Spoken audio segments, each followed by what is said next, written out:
Sebelum kita membaca dan merenungkan firman Tuhan, kita satukan hati kita di dalam doa. Tuhan Yesus Kristus, sungguh kami mengucap syukur kehadapan-Mu. Pada hari ini kami masih boleh dalam keadaan sehat, dan Engkau izinkan kami untuk menghayati sebagian dari firman-Mu. Kuatkanlah kami ya Tuhan yang mau menyimaknya, dan kuatkanlah juga hamba-Mu ya Tuhan yang mau menyampaikannya, supaya firman-Mu senantiasa menjadi pelita bagi langkah kaki kami. Amin. Firman Tuhan yang menjadi landasan bagi kita semua pada hari ini, Sabtu 22 Februari 2025, yaitu yang tertulis dalam kitab Yeremia pasal yang pertama, ayatnya yang ke-17. Yeremia pasal yang pertama ayatnya yang ke-17 demikian dikatakan.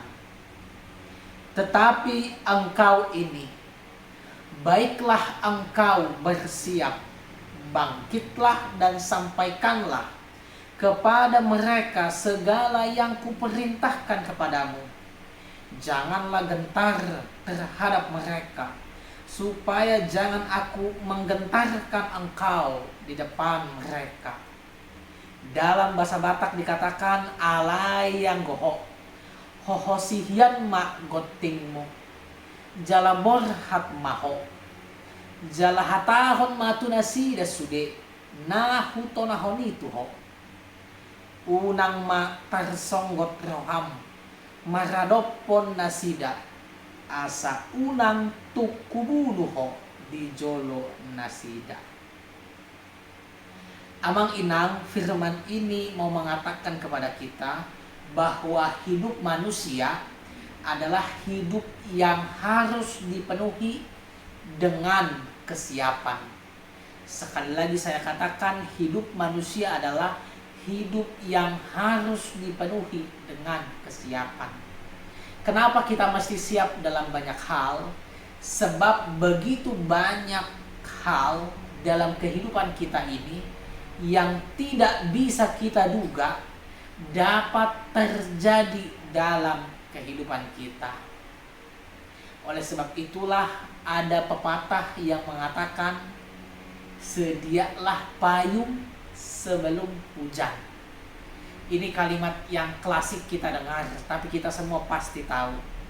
Walaupun ini simple maknanya, tetapi punya arti yang mendalam dalam kehidupan kita. Kita diajak untuk selalu sigap mengantisipasi segala hal yang terjadi. Begitu juga dalam dunia medis, selalu dikatakan lebih baik mencegah daripada mengobati. Sebaik-baiknya, semahal-mahalnya obat yang kita konsumsi, jauh alangkah lebih baik ketika kita tidak mengkonsumsi obat, kita menjaga imun dan kesehatan kita. Jadi ini adalah soal antisipasi, soal kesiapsediaan dalam segala hal.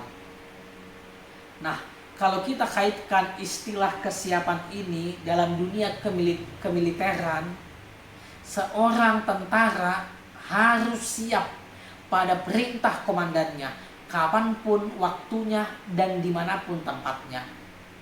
Kalau misalnya dalam keadaan perang, komandan memberikan komandonya, misalnya tengah malam atau jam 1 malam.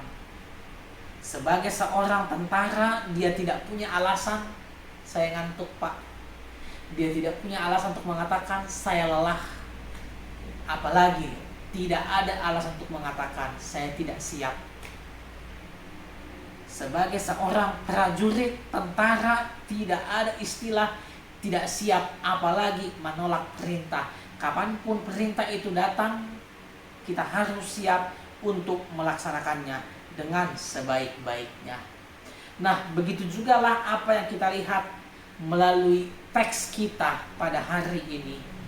Nabi Yeremia dalam teks ini, digambarkan dia mendapatkan panggilan Tuhan untuk menjadi seorang nabi.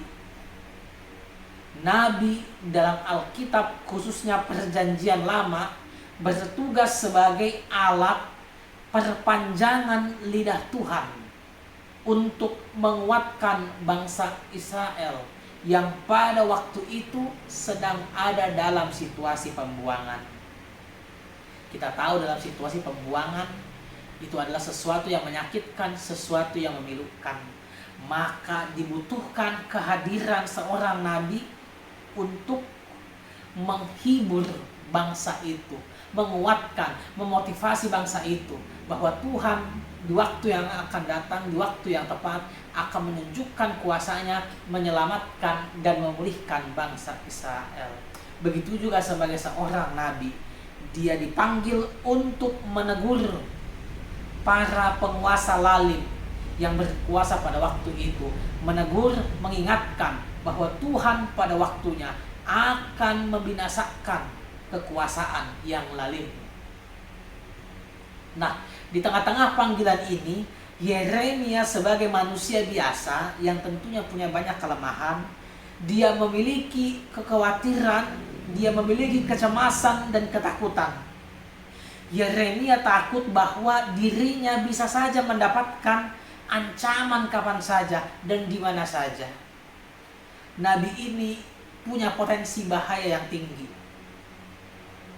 Tetapi dalam teks ini, di tengah-tengah kecemasan, di tengah-tengah ketakutan Yeremia, Tuhan menguatkan, memotivasi Yeremia terlebih dahulu bahwa dia akan menjanjikan perlindungan kepada Nabi Yeremia selama dia menjalankan tugas kenabiannya dari Tuhan.